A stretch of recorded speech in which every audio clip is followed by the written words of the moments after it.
സല്ലല്ലാഹു അലൈഹി വസല്ലമ തങ്ങൾ പറയുകയാണ്, റമദാനിന്റെ 1 മുതൽ 30 രാവുകളും അല്ലാഹു സുബ്ഹാനഹു വ തആല ഒരു ദിവസം 3 പ്രാവശ്യം അവിടുന്ന് ചോദിക്കുകയാ, ആരാണ് എന്നോട് ചോദിക്കുന്നത്? നിങ്ങൾക്ക് എന്താണ് വേണ്ടത് ചോദിക്ക, ഞാൻ തരാം. നിങ്ങൾ തൗബ ചെയ്യുന്നുണ്ടോ?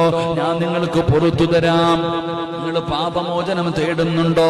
നിങ്ങൾക്ക് ഞാൻ പുറത്തു തരാം എന്ന് പറഞ്ഞുകൊണ്ട് ഓരോ ദിവസവും അല്ലാഹു സുബ്ഹാനഹു വ തആല 3 പ്രാവശ്യം തന്റെ അടിമകളോട് അവിടുന്ന് വിളിച്ചു പറയുമെന്ന് നബി മുഹമ്മദ് മുസ്തഫ സല്ലല്ലാഹു അലൈഹി വസല്ലമ തങ്ങൾ പറയുമ്പോ, പരിശുദ്ധമായ റമദാനിന്റെ പകല് നോമ്പ് പിടിച്ചുകൊണ്ട് ആദ്യമായിട്ട് പടച്ചവനെ കഴിഞ്ഞ റമദാൻ അവസാനം അവിടുന്ന് വിട പറഞ്ഞു പോയിട്ട് ആ റമദാൻ കടന്നു വന്നപ്പോ ഈ വല്ലാത്ത ചൂടിന്റെ സമയത്ത് നോമ്പ് പിടിച്ചിരിക്കുന്ന മുസ്ലിമേ, അല്ലാഹുവിന്റെ റസൂൽ അവിടുന്ന് പറയുകയാ, നാളെ പടച്ച റബ്ബിന്റെ പരലോകത്ത് പക്ഷികളെ പോലെ ചിറകുകളുമായി ഒരു വിഭാഗം ഇങ്ങനെ വരികയാണ്.